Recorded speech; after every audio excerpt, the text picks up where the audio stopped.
gravar. Então sejam todos bem-vindos, todas bem-vindas ao Seminário de Matemática Aplicada da Unifei. Este semestre em homenagem ao professor Jorge Sotomayor, intitulado Soto 80.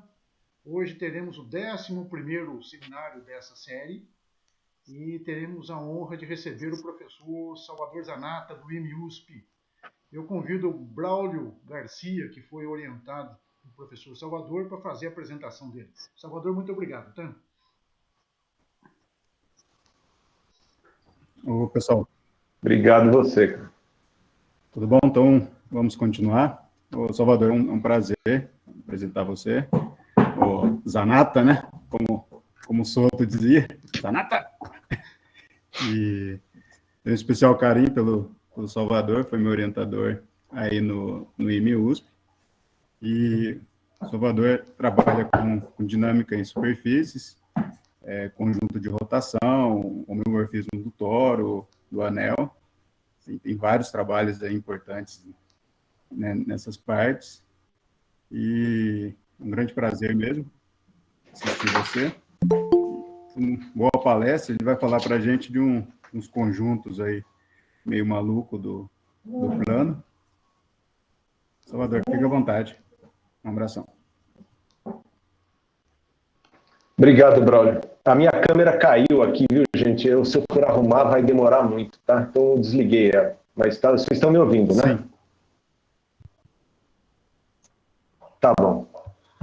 Bom, eu agradeço muito o convite e eu fiquei pensando assim, né? O que eu poderia... Desculpe, não é que caiu aqui, eu não quero mexer porque eu sei que vai perder uns 10 minutos.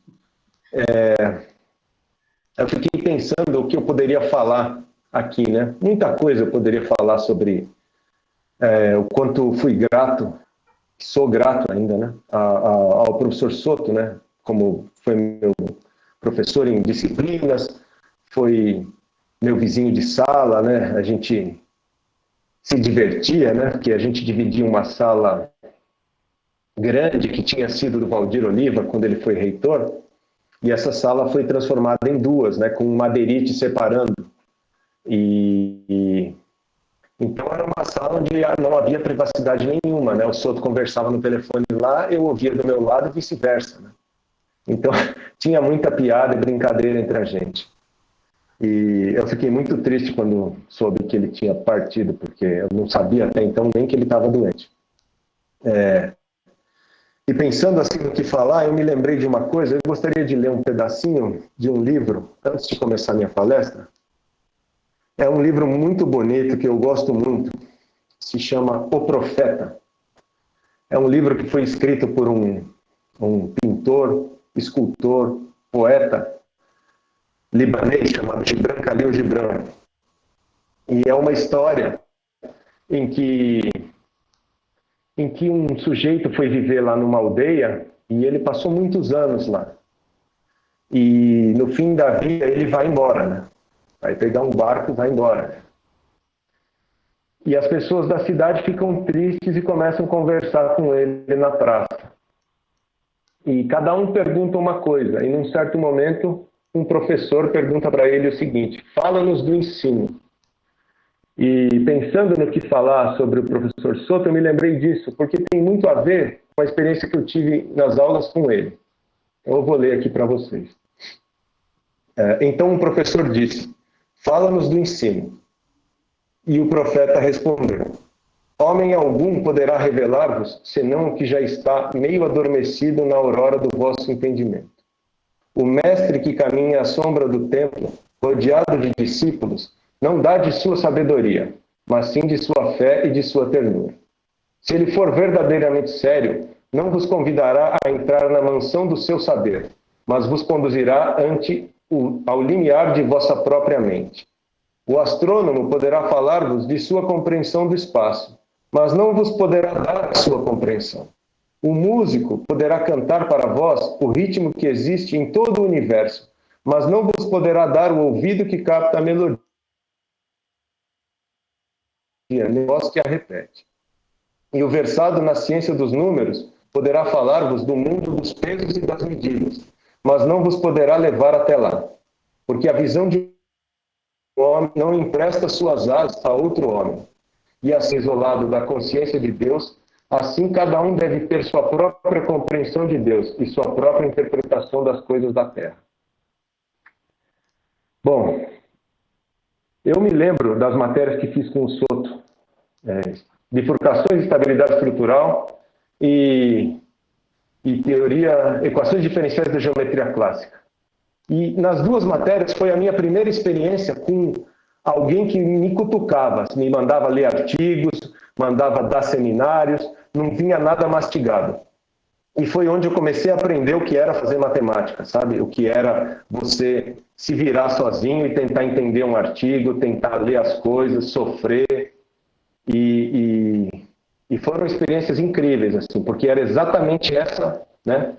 Olhando para trás, eu vejo que era exatamente essa sensação que eu tinha, que ele instigava que cada um, eu lembro como eu me sentia, né? Buscasse ir subindo ali numa ribanceira sozinho, cada um agarrando como podia as coisas, assim. Isso é um verdadeiro professor, né? Infelizmente eu acabo não conseguindo dar aula assim, né? Eu acabo sendo aquele tipo que dá as coisas mais mastigado, com medo de que os alunos não trabalhem e aí não aprendam nada. Mas o Soto não era assim. Ele, de algum jeito, ele estimulava a gente também a trabalhar. Não é só que ele deixava para você fazer o trabalho, mas ele punha uma pilha em você que você tinha vontade de ir para frente. Assim. Figura como ele, certeza, esquecendo do lado pessoal, vai fazer muita falta mesmo. Já faz. Muito bem. Luiz, se puder compartilhar a tela agora. Eu posso ligar aqui? Sim. Tá bom.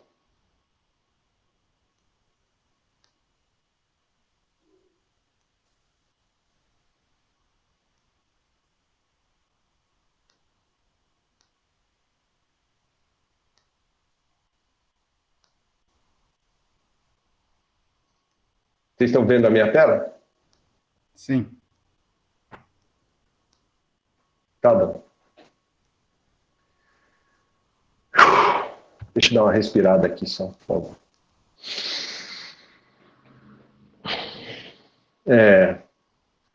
Bom, então eu agradeço de novo o convite, né? E vou falar sobre basicamente dois trabalhos, né?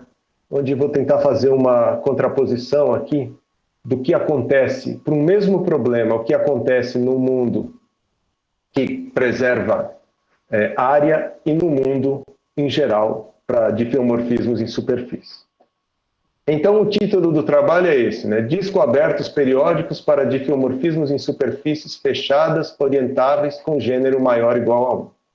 Então a gente não considera a esfera, porque na esfera não dá para fazer conjunto de rotação, não tem buraco na esfera, né? Não tem gêmeos, não, melhor dizendo, não é buraco, é gêmeos.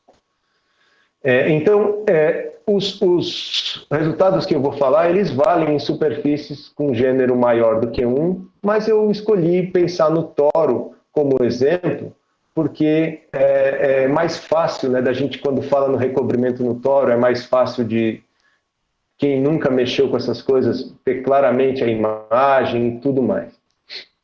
Antes de eu continuar, eu sei que está com um delay, mas digo, o que eu estou falando dá para ser ouvido, só está com um atraso, né? Perfeitamente. Sim, sim, está perfeito. Tá bom, obrigado.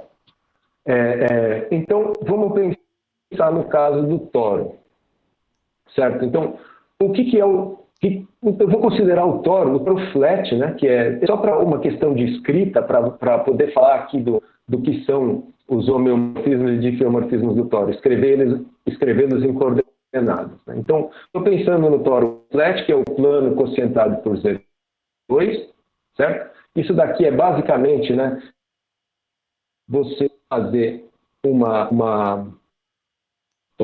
paralelas verticais, por exemplo, e horizontais, e você identifica todos os pontos que diferem por coordenadas. Desculpa, vou pegar uma canetinha mais fininha. Identifica todos os pontos que diferem por coordenadas inteiras. Então, esse ponto, esse ponto, esse ponto, esse ponto. Todos esses pontos correspondem ao mesmo ponto no toro, que eu vou pensar que é um quadradinho 0,1, só que com os ladinhos colados, né? Aquela velha brincadeira de sempre, né? Se você colar os dois verticais, você obtém um cilindrinho. Na hora que você então, esses pontos correspondem a esse ponto do toro. Então, coisas que são importantes aqui, né? Você tem o toro, você tem uma aplicação de recobrimento, né? Então, eu pensei, um jeito de pensar nela, em coordenadas, nesse toro flat, é simplesmente pegar jogar fora a parte inteira do ponto XY e pegar o que tem depois da vírgula. Então, se você pegar esse ponto aqui, esse ponto, todos eles são mandados, né, por essa P nesse pontinho aqui. Então, esse cara aqui é o P de x-til, e aqui x-til, e também esse cara aqui, por exemplo, que é x-til mais 2,0, esse cara, é claro que ele é também o P de x-til, desculpa, P de x-til mais 2,0. Tudo bem? Todos eles são mandados nesse mesmo sujeito aqui. Então, vou considerar o conjunto dos difeomorfismos, né? CR, do toro no toro, homotópicos à identidade. E esse R pode eventualmente ser 0, aí eu estou me referindo a homeomorfismos. Então, quando R é 0, estou pensando em homeomorfismos. Quando R é 1, 2, 1 mais epsilon, o que quer que seja, eu estou pensando em difeomorfismo.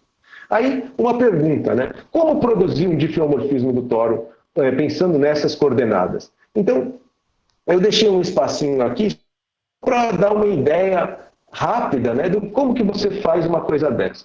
Deixa eu apagar.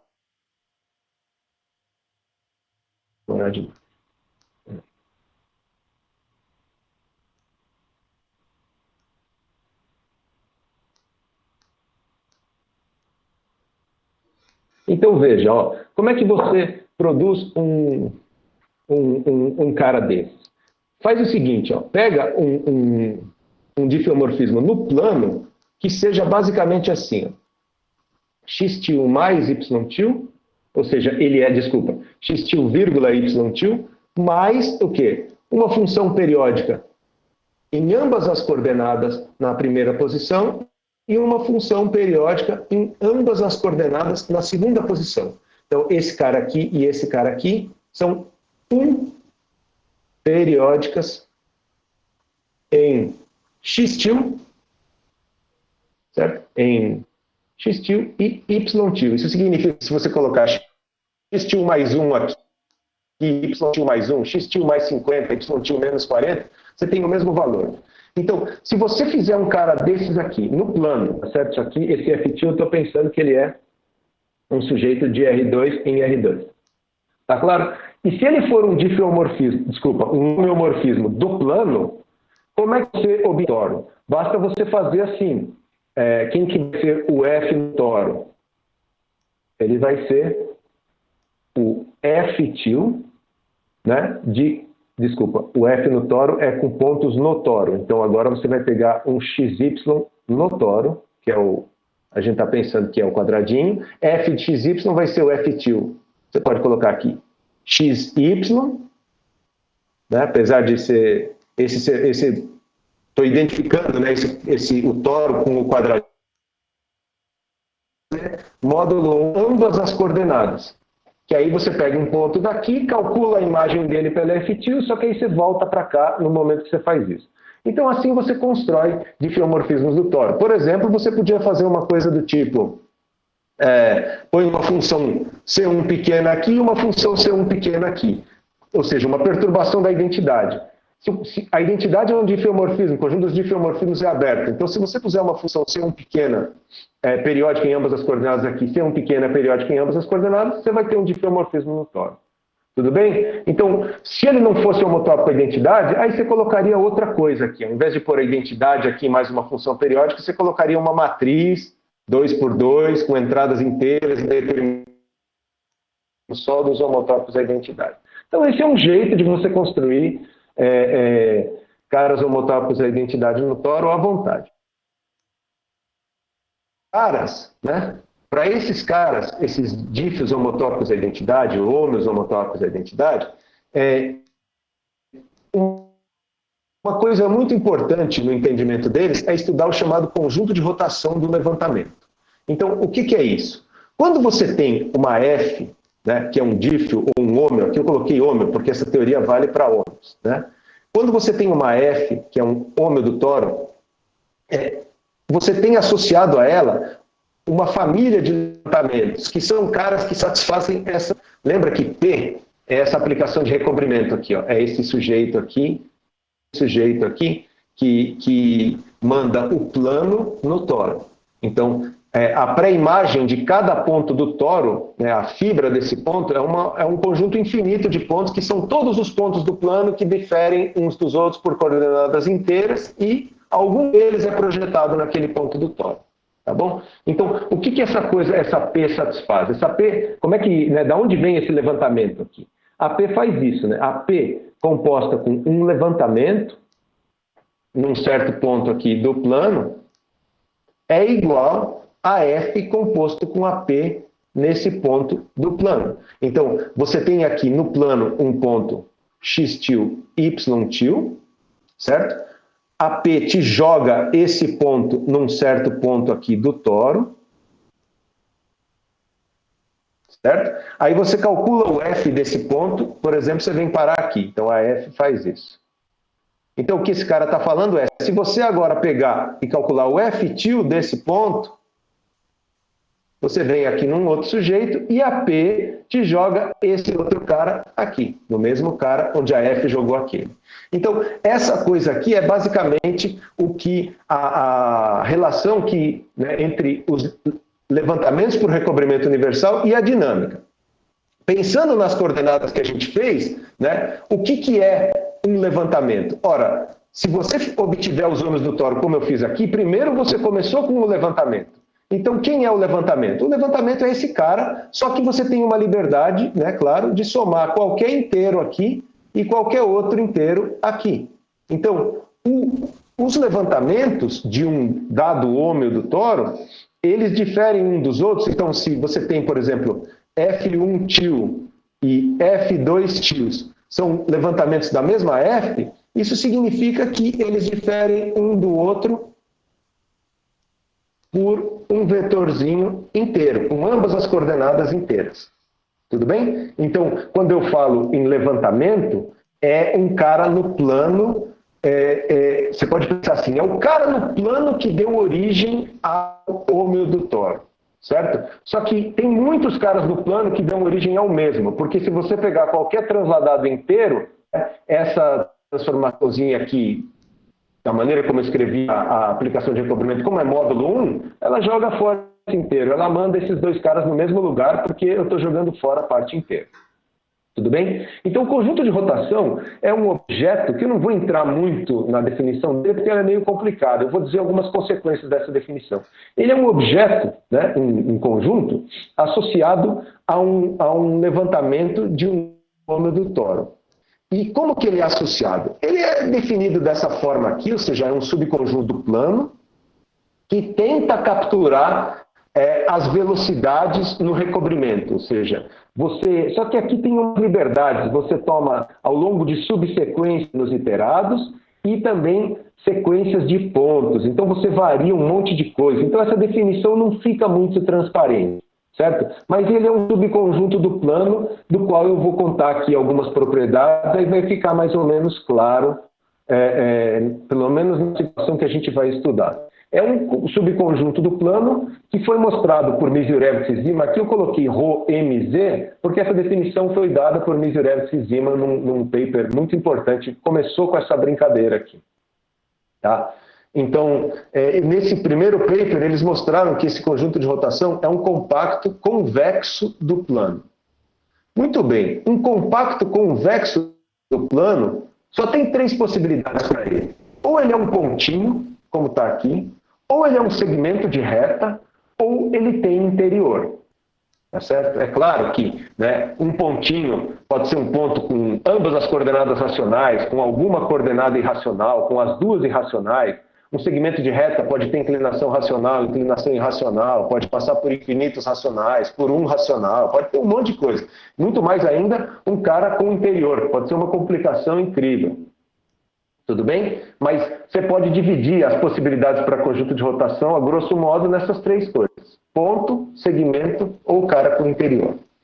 O que interessa para a gente é que quando ele tem interior, quando o conjunto de rotação tem interior, então se ele tem interior, todo ponto no interior é realizado por um compacto F invariante. O que significa isso? Significa que se o conjunto de rotação tem interior, você pegar qualquer pontinho aqui, né, que é um pontinho, claro, do plano, tá bom? Então ele tem coordenada x e coordenada y. Você pega qualquer pontinho desse e vai existir um compacto. Então pensa que isso aqui, esse quadradinho aqui é o T2. Vai existir um compacto que é esse K aqui, que é F invariante, ou seja, F de K igual a K, e para todo ponto do K, se você pegar qualquer zetil na fibra dele, então o zetil está no plano, e você olhar para a velocidade com que ele anda com a F-til, certo? Então, o F-til-N desse ponto, por exemplo, podia ser esse cara aqui, F-til-N do Z-til é esse cara aqui, você faz esse sujeito menos esse, te dá esse vetor aqui, aí você divide por N, esse negócio, quando ele vai para infinito, converge para esse ômega, que era o pontinho que estava aqui no interior do conjunto de rotação. Então, esse negócio está falando que todo ponto no interior do conjunto de rotação, quando esse interior é não vazio, ele é realizado por um conjunto invariante compacto, ou seja, tem um conjunto invariante compacto que gira no toro da mesma maneira que esse ômega, certo? Da mesma maneira que esse ômega. Então, se o ômega fosse, por exemplo, 1 raiz de 2, então isso significaria que esse ponto giraria no toro com velocidade 1, né, no limite aqui na horizontal, e com velocidade raiz de 2 aqui na vertical. Então, ele vai girando assim, cada 100 voltas que ele der aqui, ele vai dar aproximadamente 140 e poucas nessa direção aqui. Tudo bem? Então, esse teorema, é um teorema, né? Eu ainda esqueci de falar uma coisa. Mais ainda, se o ômega tiver ambas as coordenadas racionais, né, como esse cara aqui tem interior, os pontos com ambas coordenadas racionais aqui são densos nesse interior. Então, você pode supor que o ponto tem ambas as coordenadas racionais, 1/4 e 2/4, certo? De maneira que esses três números, né, 1, 2 e 4, não tenham nenhum múltiplo comum. Então, se o ômega fosse, por exemplo, 1/4 e 2/4, isso significaria que a gente poderia escolher o K como sendo uma órbita de período 4. Ou seja, o K, se o ômega fosse 1/4, 2/4, você poderia escolher o K como sendo uma órbita de período 4, que, quando você itera os pontos, né, no levantamento, o iterado desse ponto 4 vezes, ele vai vir aqui, certo? Então, ele vem exatamente aqui. Itera 4 vezes, ele cai aqui. O F-til-4 seria esse. Tá certo? Ele andou uma na horizontal e 2 na vertical. Tudo bem? Então, isso dá alguma ideia do que é o conjunto de rotação. Né? Quando ele tem interior, é uma coisa mais ou menos palpável. Um monte de comportamentos de rotação são realizados. Para todos os caras no interior e para alguns caras no bordo também. Tudo bem?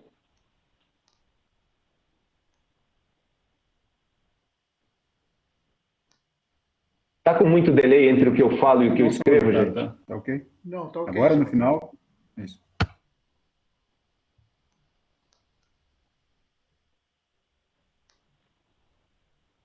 Agora no final o quê, Bruno? Agora no final que parece que aumentou um pouquinho, mas tá tranquilo, tá perfeito, pode seguir.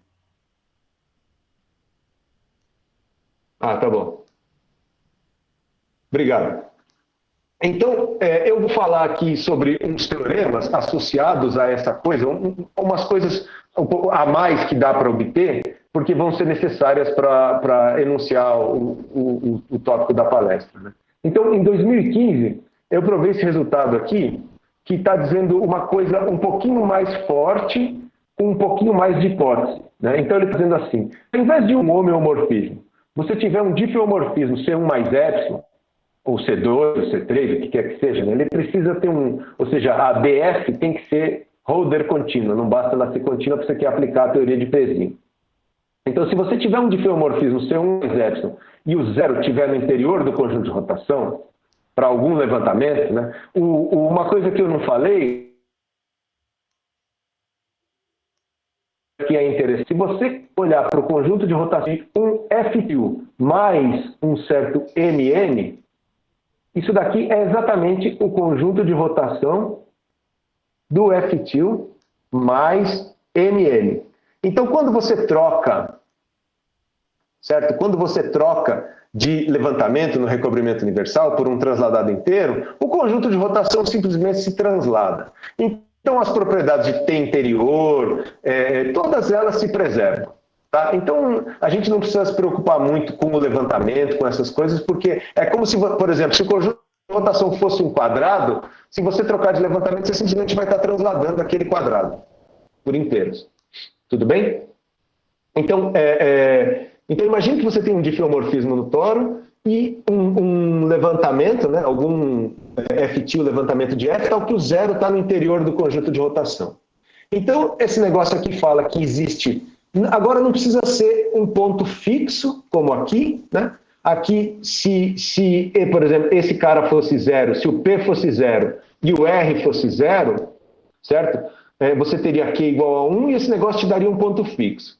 Aqui, nesse teorema de baixo, esse Q, a princípio, não precisa ser fixo, mas ele vai ser um ponto periódico de vetor de rotação zero. O que quer dizer isso? Quer dizer que ele vai ser periódico para F-til. Ou seja, ele vai ser periódico no levantamento. Tudo bem? Então, teoria de conjunto de rotação, existe um ponto periódico para F-til, certo? Ponto periódico de vetor de rotação zero quer dizer que qualquer Q-til na fibra do Q é F-til periódico. Tudo bem?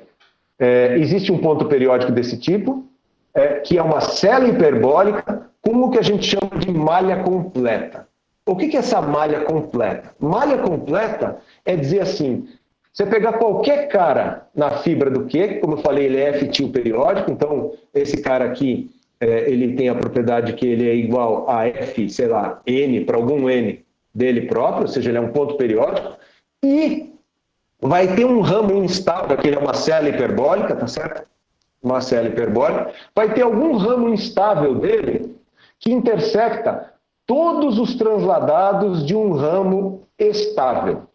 Tá claro? Então, esse cara aqui, por exemplo, vamos chamar esse cara aqui de lambda U-til, ele intersecta todos os transladados desse lambda S-til.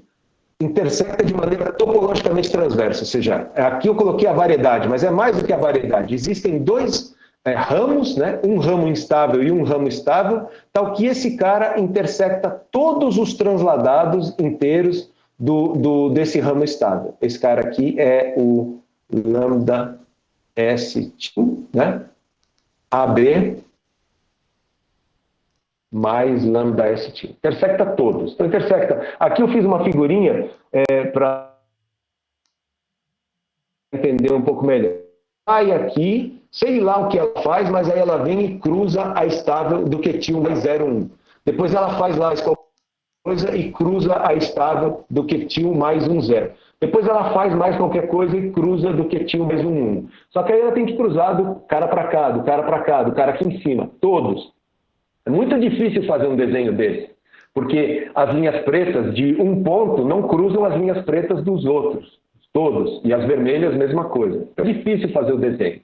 É uma propriedade que é muito útil para provar muita coisa. Tudo bem? E ela vai ser usada no final, se der tempo de eu fazer uma explicação. Estou vendo que não vai dar, provavelmente, mas vou tocar aqui. Um corolário desse resultado, aqui eu falei se o zero está no interior.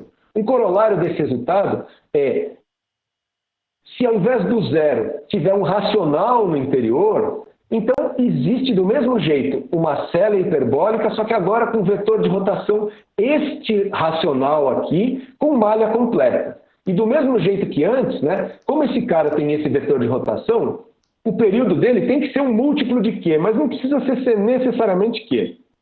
Então, esse cara aqui é um cara tal que F-NQ, né, de um cara na fibra, vai satisfazer o quê? Vai ser ele próprio mais NP, NR.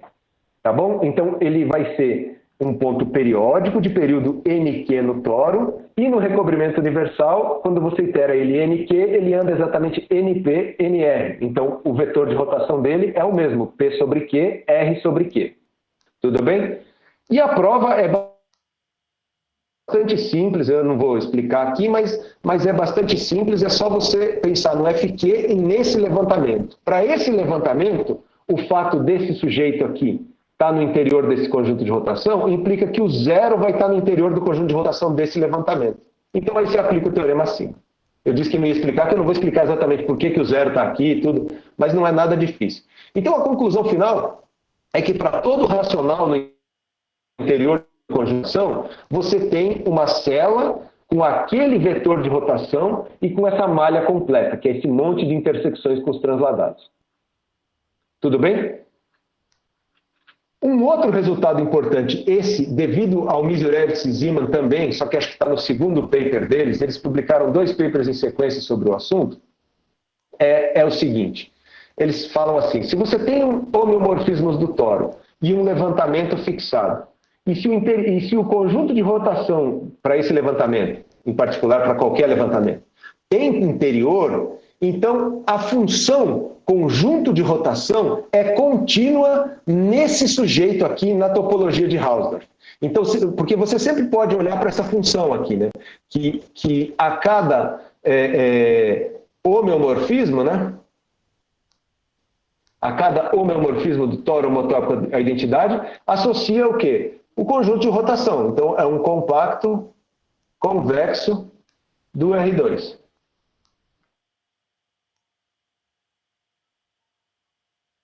Se o Diffie está olhando aqui em Fortal que o conjunto de rotação tem interior, então essa função é contínua. Tudo bem? O que quer dizer contínua na topologia de Hausdorff? Eu podia dar a definição, mas intuitivamente é o seguinte: conjunto de rotação tem interior quer dizer que ele é uma coisa assim, que quando você move a dinâmica, ou seja, você troca o seu ômeo por algum ômeo próximo, o conjunto de rotação, ele não pode fazer um salto brusco, ele não pode disso virar isso. Ele tem que, disso aqui, ele tem que virar uma coisa, né? Se você andar pouquinho, ele vai ter que mudar bem pouquinho. Então, se esse daqui é o conjunto de rotação de uma certa F, e o outro é o conjunto de rotação de uma F estrela, pertinho da F, os conjuntos de rotação têm que estar próximos, assim, intuitivamente falando, tem que acontecer uma coisa desse tipo. Então, só fazendo um resumo, né, para todo racional no interior do conjunto de rotação, se você tiver uma certa diferenciabilidade, você tem uma célula que gira no toro com aquele vetor de rotação e ela tem essa malha completa, que é aquele mundaréu de intersecções entre variedade instável e estável no recobrimento universal. E esse outro aqui diz, quando o conjunto de rotação tem interior, então ele varia continuamente com perturbações na sua F. Então agora a gente chegou aqui no cenário do estudo. O cenário interessante aqui é o seguinte, então. Pensa que esse FT, que eu falei aqui, deixa eu só... Peraí. Esse FT aqui, ó, é uma família CR a um parâmetro de diffeomorfismos homotópicos à identidade para algum R, que pode ser 3, 4, 1 ou eventualmente infinito. Tudo bem? Então você tem uma família CR a um parâmetrozinho ST aqui, de diffeomorfismos homotópicos à identidade, tal que para todo T a gente está supondo que o conjunto de rotação tem interior. Então o T está variando num intervalo e estamos supondo que o conjunto de rotação tem interior. Como tem interior torna ele contínuo, se para um parâmetro ele tem interior, para um intervalo aberto contendo aquele parâmetro, ele tem que ter interior também. Então essa aqui é uma hipótese bastante... E a gente está supondo o seguinte, você levanta, né, aqui para falar interior aqui do conjunto de rotação, eu estou falando com um levantamento. Eu estou falando um levantamento da família. Então o que é um levantamento da família? É uma família... É um troço aqui que é CR como função de 2 em R. Tá bom? É como se você tomasse o levantamento de um cara da família e aí você varia o parâmetro e obtém a família dos levantamentos aqui. Tudo bem? Então eu tenho uma família CR, onde todo mundo tem, todo conjunto de rotação para todo parâmetro tem interior, e agora eu estou supondo, então a hipótese interessante, né, que vai dar margem aos teoremas, é essa daqui. Essa daqui. A partir daqui está a hipótese interessante, que é supor o seguinte, que para 2 parâmetros diferentes, você tem a seguinte coisa. Um dos parâmetros, um racional, não pertence ao conjunto de rotação, e para o outro parâmetro, o racional está no interior. Então, a figura é bastante simples, né? É como se fosse assim. Eu vou desenhar eles separados, tá? Então, aqui está o conjunto ρ no parâmetro T0. Tudo bem? E aqui está um certo ponto racional, por exemplo, 3/8, 1/8. E aqui está o ρ no parâmetro T1, e aqui está o ponto 3/8, 1/8. Tudo bem? Então, para um parâmetro, esse racional ele está fora do conjunto de rotação, ele não pertence ao conjunto de rotação, e para o outro parâmetro ele está no interior. Tudo bem? Então eu quero entender o que acontece quando você tem uma família desse tipo. Eu coloquei aqui uma observação para dizer assim, ó, como a variação do conjunto de rotação aqui é contínua, né, na topologia de Hausdorff, com o parâmetro, a menos que ele seja localmente constante no intervalo do parâmetro, essa situação se verifica. Ou seja, a menos que, por exemplo, você pode ter uma situação, isso acontece de monte, onde o conjunto de rotação é um polígono convexo. Se esse polígono convexo tiver vértices, por exemplo, todos os vértices em pontos racionais, você pode ter uma situação em que você varia. Então, imagine que você tem um parâmetro. Você pode ter uma situação em que você tem um parâmetro T0, aqui você tem T0 menos epsilon, aqui você tem T0 mais epsilon, e o conjunto de rotação. Para todos esses parâmetros, nesse intervalinho aqui, se você pegar qualquer T nesse intervalinho aqui, o conjunto de rotação é o mesmo. Então, nessa situação, não dá para acontecer isso que eu estou falando. Mas se você tiver qualquer parâmetro no qual, por perturbações pequenas, o conjunto de rotação se mexe, então certamente essa hipótese que eu coloquei em azul aqui vai acontecer. Porque se o conjunto de rotação se mexe, né, vai ter algum ponto que não pertence ao conjunto de rotação num parâmetro, que ele está no interior no outro parâmetro. E como os pontos com ambas coordenadas racionais são densos, né, numa vizinhançazinha desse ponto também vai ter um ponto que não pertencia ao conjunto de rotação, também vai ter um ponto com ambas as coordenadas racionais que não pertencia ao conjunto de rotação num parâmetro e que está no interior no outro parâmetro. Então essa aqui é uma situação super comum para famílias. A menos, ela só não acontece na vizinhança de um parâmetro onde o conjunto de rotação for localmente constante. Tudo bem? E o objetivo do estudo que eu estou descrevendo aqui foi entender quais são as consequências dinâmicas desse fato, ou seja, do conjunto de rotação engolir um certo racional. Então, o primeiro resultado que vou falar é para famílias sem infinito genéricas que preservam área.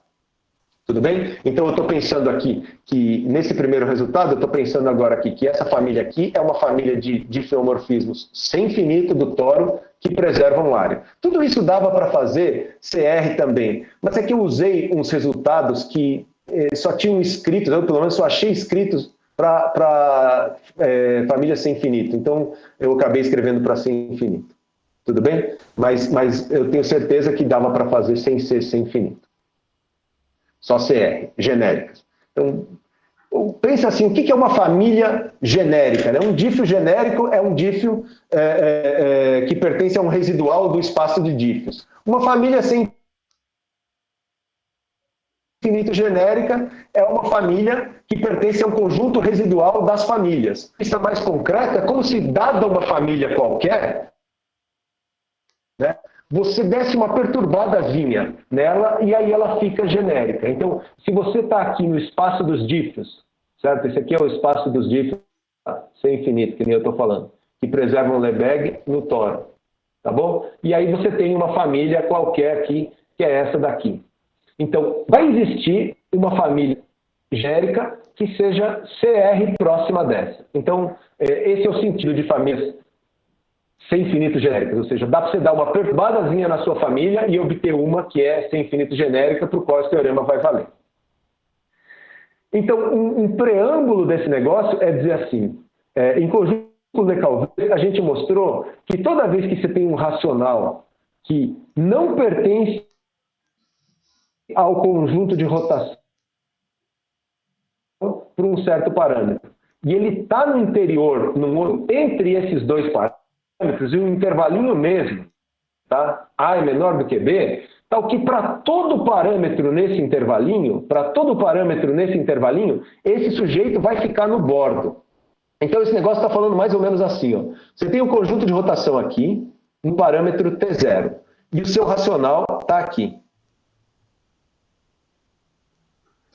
Como parâmetro, o conjunto de rotação no parâmetro T1, ele ficou aqui assim, ele engoliu um ρ, no parâmetro T1. Então, o que o teorema está falando é que vai existir um intervalinho de parâmetros, tal que ele vai, esse ρ, nesse intervalo, aqui com esse Tzinho, nesse AB, o conjunto de rotação vai ter que ter o ponto no bordo. Imediatamente depois de engolir. Ele tem que ficar um tempão no bordo do conjunto de rotação. Tá claro? Então, esse tem que ficar um tempão no bordo do conjunto de rotação. E de fato, localmente, você tem esse ponto B especial aqui, que é o quê? O último parâmetro, tal que o ρ está no bordo do conjunto de rotação. Isso aqui semi-localmente, ou seja, se você pegar qualquer T maior do que B, mais claro, né? Eu estou pegando próximo. Longe pode acontecer qualquer coisa. Mas para qualquer T maior do que B, próximo do B, o ρ está no interior do conjunto de rotação. Então, nesse contexto aqui, o teorema, que eu acho que vai fazer um contraponto com o caso geral... Alguém ia perguntar alguma coisa? Eu achei que ia. Salvador, tem como explicar de novo? Para mim, cortou aqui um pouquinho. Essa parte. Ah, desculpa. Qual parte, Bruno? Agora cortou para mim, Bruno, desculpa. Qual parte? A consequência do teorema desse com Le Calvez.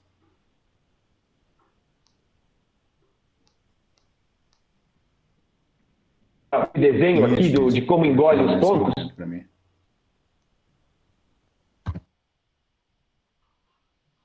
Ah, tá bom. O que eu estou falando é assim, ó. Você tem dois parâmetros específicos, né? Você tem esse parâmetro T0.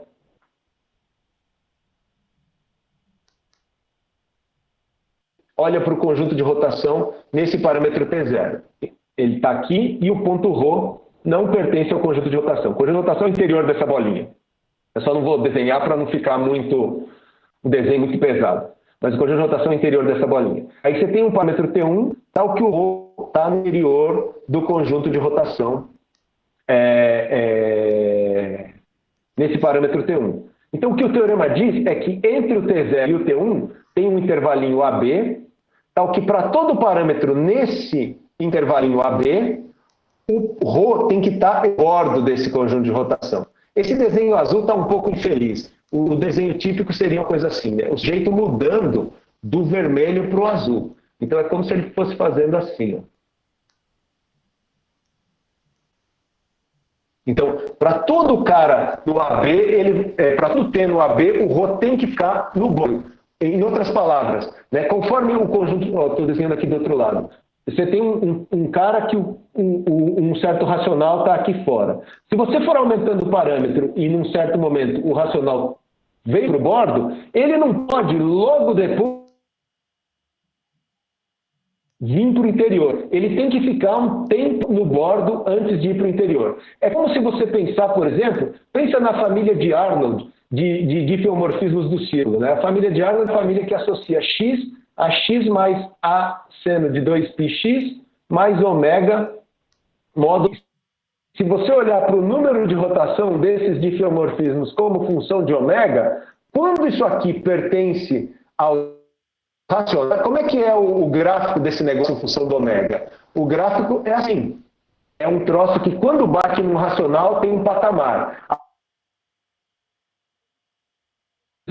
Todos os racionais e nos irracionais ele cresce e decresce, ou seja, é estritamente crescente nos irracionais. O que eu estou falando é um análogo disso. Na hora que você bate no racional, você não pode imediatamente que ele vá para dentro. Você tem que ter um análogo do patamarzinho. É o sujeito ficar no bordo do conjunto de rotação por um intervalo de parâmetro. Tudo bem? Perfeito.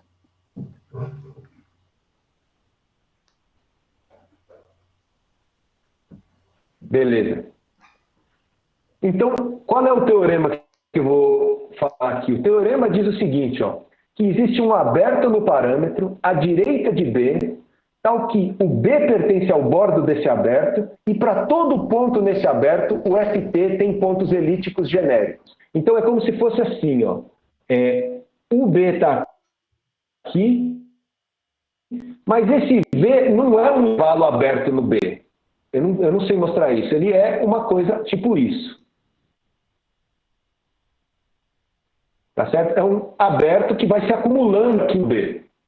Tudo bem? Então, o que esse teorema, no fundo, fala é, no momento em que você anda um pouquinho para a direita, andando de quantidades arbitrariamente pequenas para a direita, você consegue criar pontos elípticos genéricos. Pontos elípticos genéricos estão associados às chamadas ilhas elípticas, que são discos abertos periódicos. Então, esse negócio está falando que FT, se você andar um pouquinho com T maior do que B adequado, certo? Mas arbitrariamente pequeno, você cria essas ilhas elípticas. E nesse mundo aqui, existe uma constante, né, que depende só da dinâmica, que diz que se você tem um disco aberto periódico, então qualquer componente conexa da pré-imagem dele, já pega qualquer cara no plano, né, que se nele, né, o diâmetro é limitado. Isso segue esse teorema aqui. Isso segue desse teorema aqui, da existência dessa malha completa.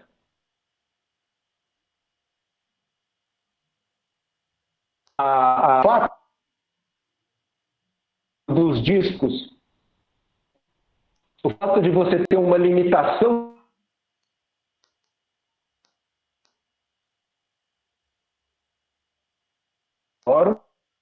tá claro? Você, por exemplo, podia ser uma coisa assim.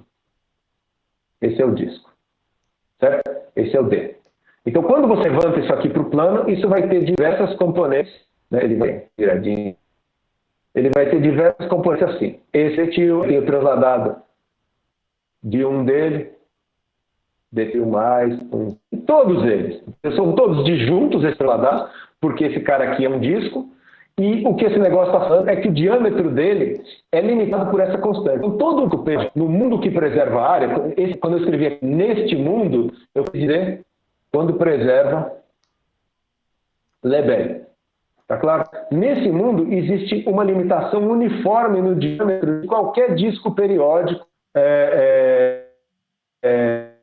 aberto. Tá claro? Isso daqui é um fortalecimento de um teorema, não é nem fortalecimento, né? É uma versão de um teorema provado pelo Fábio Tal e pelo Andrés Koropek num outro contexto. Então, eles provaram que se o conjunto de pontos fixos né, de um ômeo do toro não é muito esquisito, então os discos invariantes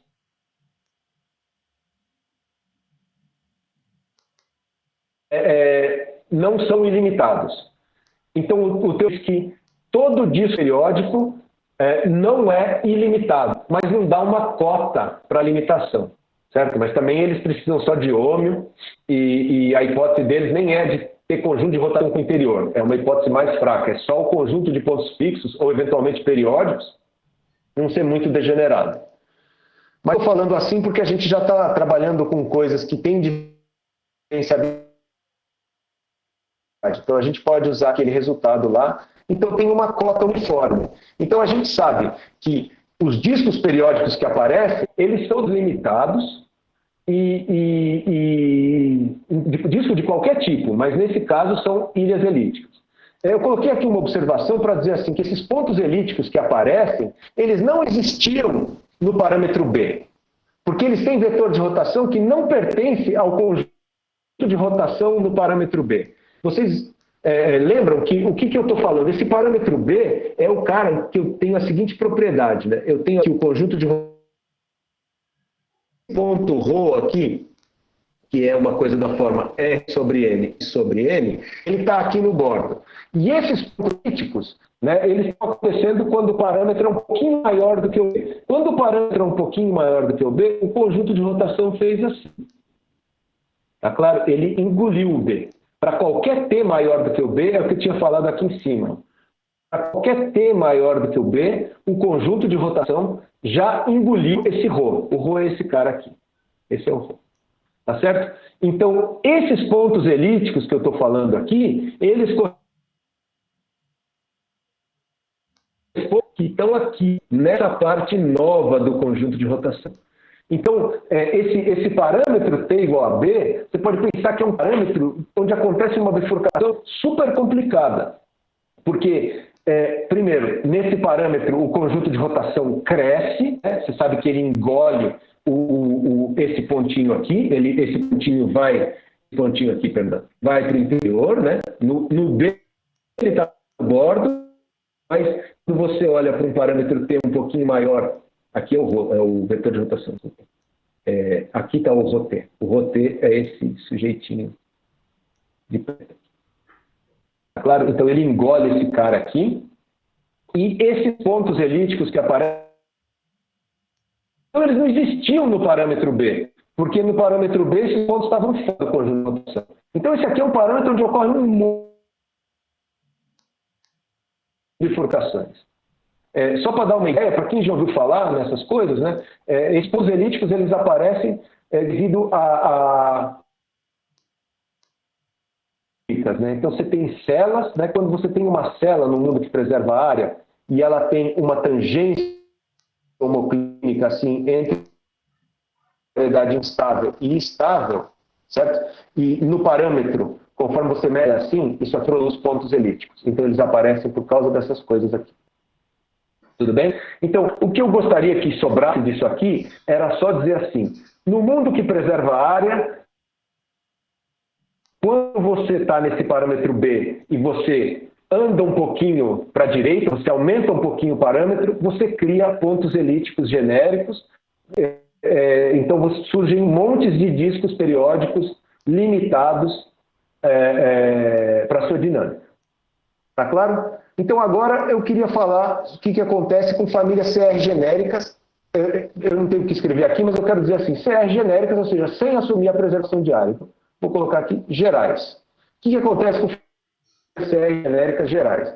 Para qualquer R maior ou igual a 1, sem supor a preservação de área. Então, vamos só lembrar qual é o enunciado, né? O enunciado é assim, você tem dois parâmetros, um T0 e um T1, que eu supus que o T0 é menor do que o T1, só para poder escrever. Um ponto racional ρ, né? Que é esse cara aqui, onde é que estou? Que é esse cara aqui, que não pertence ao conjunto de rotação num parâmetro T0 e ele pertence ao interior no parâmetro T1. Pelo mesmo resultado acima em conjunto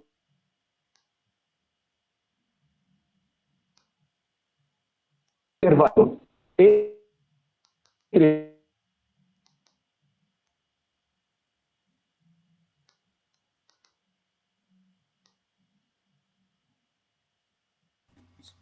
Salvador cortou.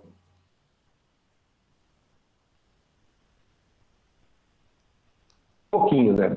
Se você dá muito, pode fazer outra coisa, pode voltar a sair. Mas se aumentar um pouquinho, ele vai estar no interior.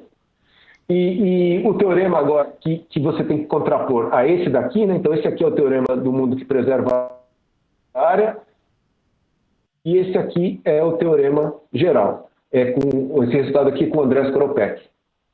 Então ele falando assim, que existe um epsilon, mais zero, ou seja, se você tiver perto FP, né, o cara do tórax, vai ter um disco periódico aberto D, tal que há uma componente conexa dele do PA-1 de B, em que esse sujeito é ilimitado.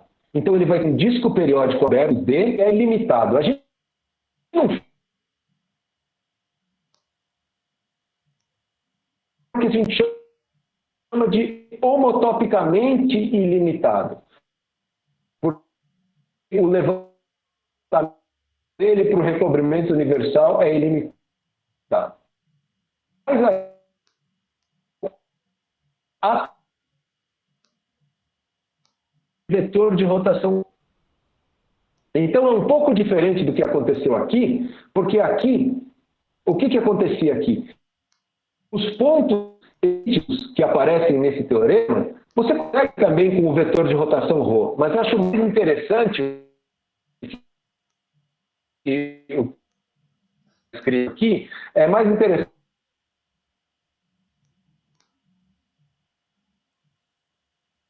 no parâmetro B. São coisas novas. Quando você aumenta o parâmetro, aparecem coisas novas que não existiam antes. Esse cara aqui é um disco que tem que é a bacia de atração de um ponto periódico hiperbólico com vetor de rotação ρ. Então, o conjunto de rotação nesse parâmetro B, ele está aqui.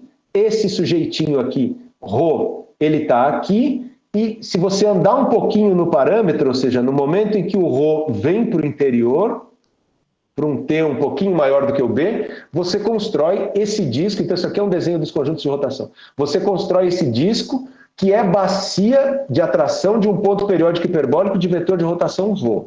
Mas esse disco também não existia, ele não existia, ele não existia... Aqui eu estou... Aqui eu estou roubando um pouco, viu, gente? Na verdade, eu escrevi uma coisa errada.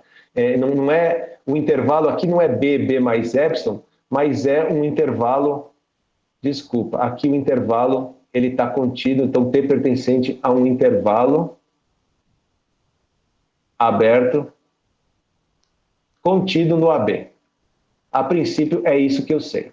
Talvez dá para mostrar mais coisa na linha do outro, ou seja, esses discos ilimitados com vetores de rotação diferente do ρ. Dá para mostrar porque no momento em que ele engloba esse racional aqui, né, para o interior, tem um racional vizinho aqui, um outro racional vizinho aqui, que também foi englobado, né? Porque se esse cara foi englobado no interior aqui, um vizinho também foi. Então você também consegue discos ilimitados com outros vetores de rotação. Você consegue as duas coisas, eu só não escrevi isso. Tudo bem? Então você consegue esse disco ilimitado. Eu sei que o meu tempo acabou, mas eu posso falar mais 2 minutos, só para dar uma ideia por que esse disco ilimitado é uma coisa interessante? Porque o disco ilimitado tem uma topologia muito complicada. Ele pode ter uma topologia muito complicada. Eu prometo que eu falo mais até 18h48, pode ser? Fica à vontade, Salvador. Obrigado. Desculpa, cara. Então, por que a gente estava interessado nesses discos ilimitados? Porque no mundo que preserva a área, os discos ilimitados só aparecem como degenerescências. Então, é possível você, o Fábio Tal e o André Skoropac produziram exemplos de diffeomorfismos que preservam área com discos ilimitados. Mas o conjunto de rotação desse exemplo era um ponto só, era só o 0, 0. O resultado que eu citei, esse daqui, que existe essa cota aqui, essa parte aqui, ó, que existe uma cota, tal que se um disco aberto é periódico, então quando você vai para o recobrimento, qualquer componente conexa do levantamento tem diâmetro menor que essa cota, ela te diz que se o conjunto de rotação tem interior, então não tem discos ilimitados no recobrimento. Então a gente ficou bastante feliz quando provou esse teorema, porque não se sabia ainda quão comuns eram esses discos ilimitados fora do mundo que preserva a área. E esse resultado fala que eles aparecem adoidado, né? Se você tem situações, você tem um dífio, esse resultado em particular implica que se você tem um dífio, que o conjunto de rotação não é localmente constante, então ele pode ser CR aproximado por dífios que têm discos periódicos ilimitados. Ou seja, você não precisa falar nada em família. Então, ter discos periódicos ilimitados é uma coisa que, fora do mundo que preserva a área, acontece muito nesse contexto geral, sem preservação de área. Ou seja, já tinha falado fora do mundo que preserva a área. Ou seja, fora do mundo que preserva a área, discos ilimitados são um fenômeno frequente. E eu queria dar uma ideia de como é a topologia de um disco desse. Então, vamos pegar uma situação particular. Pega um dífio C1 mais epsilon, aqui nem estou falando em família, tal que o conjunto de rotação tem interior, certo? E pega um disco periódico aberto D no toro, aqui, ó, um disco periódico aberto no toro, ilimitado, tal que ele tem um certo vetor de rotação. Esse cara está sempre bem definido. Por quê? Porque do disco C periódico, isso significa que Fn de D é igual a D, para algum N. Então isso significa que se você pegar um detil componente conexa de P a menos 1 de D, certo? Um cara no plano, que é quando você calcular o levantamento nesse detil, isso aqui vai ter que ser o quê? Como o Fn de D é igual a D, isso aqui vai ter que ser algum transladado do detil. Então, o F-til-N do detil tem que ser algum transladado do detil. Então, vai ter um RS que vai estar associado a esse cara. E isso vale para um certo detil, vale para qualquer transladado. Ou seja, se você calcular F-til-N de detil mais PQ, isso vai ser detil mais PQ mais RS. Tudo bem? Então, o mesmo número está associado a qualquer componente conexa do P a menos 1 de D. Então, vamos supor que você tem um disco periódico ilimitado desse, tal que o vetor de rotação dele é um ponto no interior do conjunto de rotação. Ou seja, vamos supor que esse cara aqui, que é o vetor de rotação do disco, né, é o quanto ele anda após N iteradas. Então, eu pego esse R dividido por N e o S dividido por N, e isso é um ponto interior do conjunto de rotação. Vamos supor que isso está no interior. E agora, como esse cara é um ponto interior do conjunto de rotação, né, você tem aqui o conjunto de rotação da F-til, e você tem esse ponto aqui, R sobre N, S sobre N. Como ele está no interior, então vai existir uma cela, né, usando aquele teorema que eu citei, um dos primeiros, né, vai existir uma cela de vetor de rotação, esse mesmo vetor de rotação com a malha completa. Então isso quer dizer que, quando você calcular o Fn desse disco aqui, menos RS, isso vai ser o próprio disco, certo? E quando você calcular o Fn multiplicado por um certo K, menos isso aqui, vai ser o próprio ponto. Mas isso que está escrito aqui é igual a quê? Isso aqui é igual a F-til-N menos RS calculado K vezes no ponto Q-til.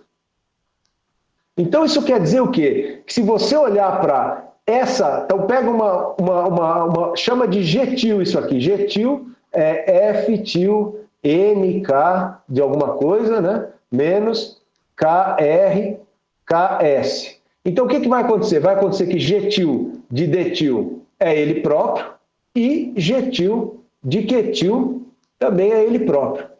Ou seja, se você tomar um iterado grande da F e fizer do levantamento, perdão, e fizer o transladado adequado, tanto o D-til como o Q-til você pode pensar que são fixos. Então eu escrevi aqui, sem perda de generalidade, podemos supor que o R e o S são zero e que o K é igual ao N igual a 1. Então, itera uma vez, ou seja, o ponto é fixo e o disco ilimitado é fixo.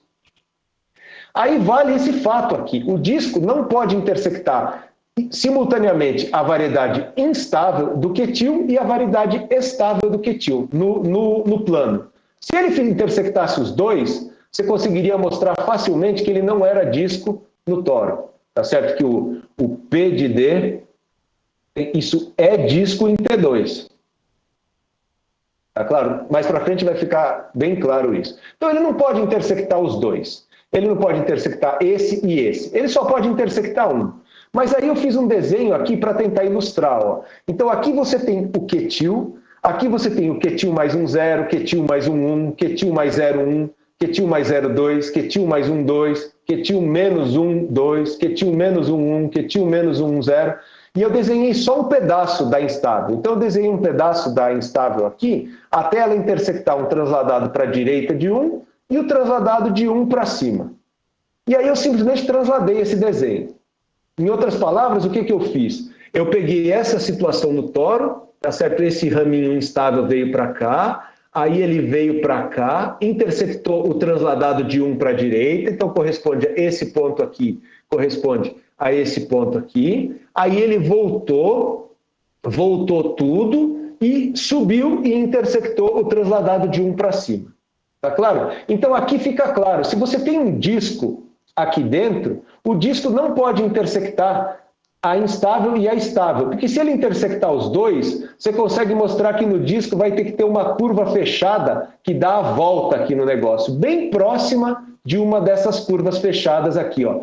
Pensa assim, ó, essa curva fechada aqui, por exemplo, ó, sai daqui, vem até aqui, vem para cá, bate aqui e faz assim. Isso aqui é uma curva fechada que deu a volta no toro, né? Uma curva fechada que não é homotopicamente trivial. Se o disco intersectasse a estável e a instável, você conseguiria achar curvinhas pelo lambda-lema pertinho dessa azul, que também são rotacionais, que estariam contidas no disco.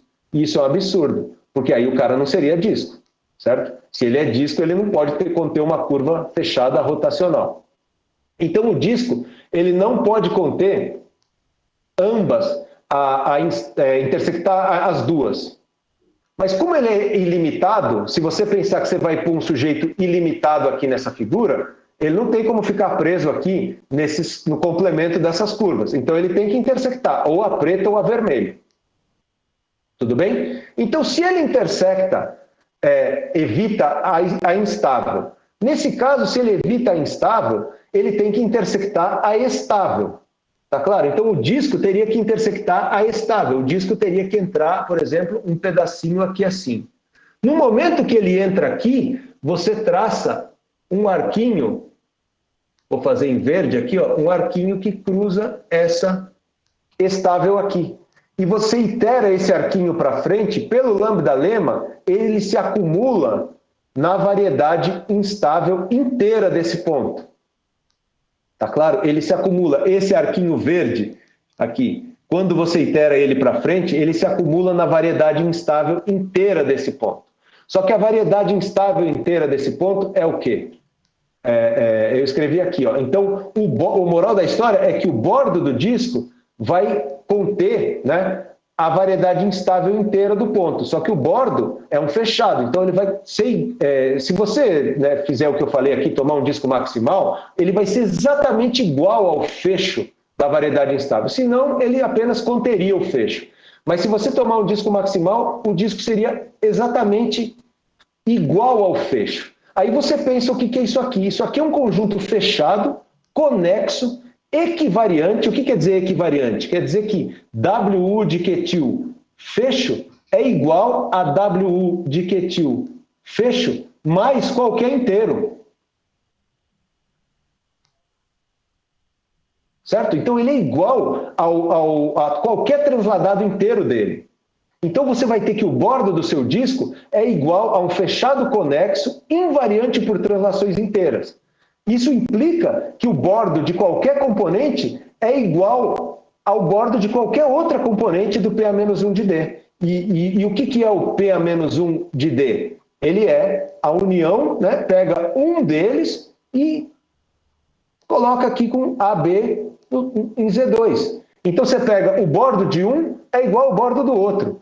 Então, em particular, todas as componentes conexas do PA-1 de D, né, vão intersectar todos os domínios fundamentais do toro. Isso implica que qualquer cara desse é ilimitado em todas as direções. Então é uma coisa que é praticamente impossível de desenhar, porque você está desenhando um conjunto aqui, D-til, que é disjunto do seu transladado por qualquer inteiro, certo? E que esse cara intersecta todos os domínios fundamentais do toro, ou seja, esse cara é ilimitado em todas as regiões. Então, se você traçar qualquer reta aqui no plano, ele intersecta essa reta em pontos arbitrariamente indo para infinito para qualquer um dos dois lados. Então, possuir um disco ilimitado, pelo menos quando o vetor de rotação dele está no interior do conjunto de rotação, é um fato muito complicado do ponto de vista dinâmico, ou seja, a topologia dele é muito rica. Tudo bem? Eu passei muito mais do que eu falei, me desculpa, gente, agora acabou mesmo. Desculpa. Salvador, muitíssimo obrigado, tá, pela apresentação, pela disponibilidade. Comentários, por favor, pessoal, perguntas?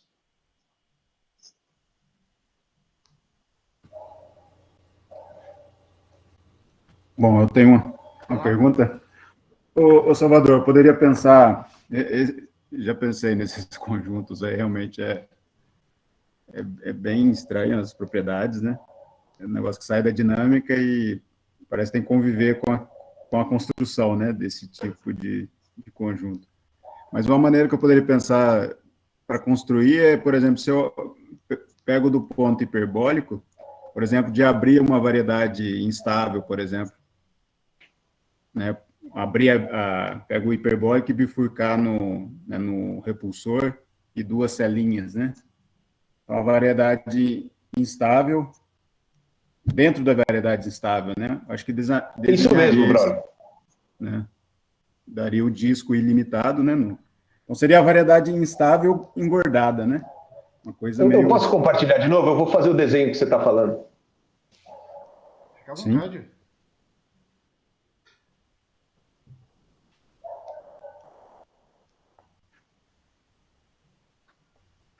Eu acho que você está falando uma coisa que é exatamente isso aqui, né? Você pega... Vocês estão vendo, gente? Sim. Então, se você tem esse ponto aqui, né, um jeito de construir um disco ilimitado desse, né? Você tem esse ponto aqui, que é uma dessas celas com malha completa, né? Então, se você... não é exatamente uma bifurcação, né? Porque isso aqui é uma cela, né? Então, ele é estável. Mas você pode fazer... você pode fazer uma deformação, né? Você faz uma coisa assim. É como se fosse uma cela nó, né? Você cria tipo uma coisa tipo uma cela nó. Então, esse cara aqui... Eita, fiz besteira. Esse cara aqui é um atrator. Não, aqui é um repulsor no meu desenho. Desculpa. É um repulsor. Esse cara aqui é um repulsor.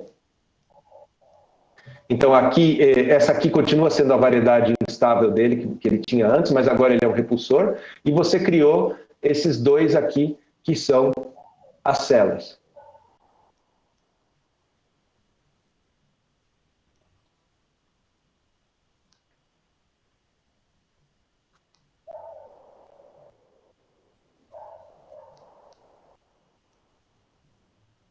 Então, se você olhar, esse cara aqui é um poço, né? Então você fez uma deformação, né? Você fez uma deformação no seu dífio, que tinha aqui uma cela, e se esse cara aqui, né, tem a propriedade, imagina que ele tem a malha, né? Então ele tem a propriedade, eu estou pensando aqui que eu estou no recobrimento, né? Então, se ele tem a propriedade de que lambda U mais AB, desculpa, perdão, eu não gosto de escrever assim, lambda U intersecta transversalmente, lambda S mais AB, qualquer que seja AB pertencente a Z2, então se você fizer isso aí que você falou, né, você criou uma outra cela P1 aqui, uma outra cela P2 aqui, aqui você criou um poço, e a bacia desse poço vai ser um disco ilimitado em todas as direções. Exatamente isso. Foi isso que você falou, né, Bruno? Isso, a fonte. E o bordo da bacia vão ser essas duas coisas aqui. Isso aqui é o bordo da bacia. E isso é o que acontece nesse teorema nosso aqui também, sabe? Nesse teorema aqui, o bordo da bacia desse ponto periódico aqui também é um fecho da variedade instável de uma célula. Só que esse disco que a gente acha nesse teorema, apesar de ser ilimitado, ele não é ilimitado em todas as direções, porque o conjunto de rotação dele está no bordo, né? Está no bordo, certo? Então, como ele está no bordo, ele não é ilimitado em todas as direções. Bacana.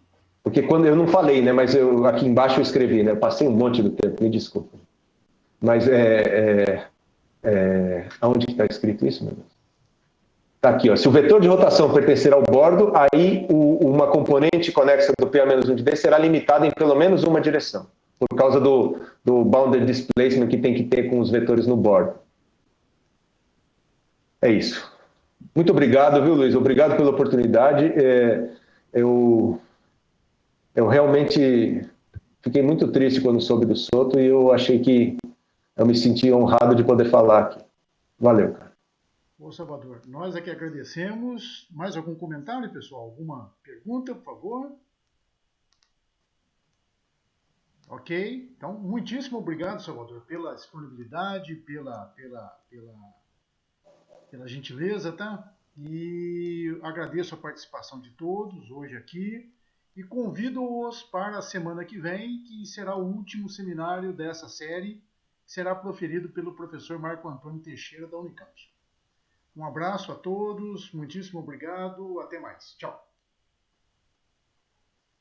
Abraço, boa noite, gente.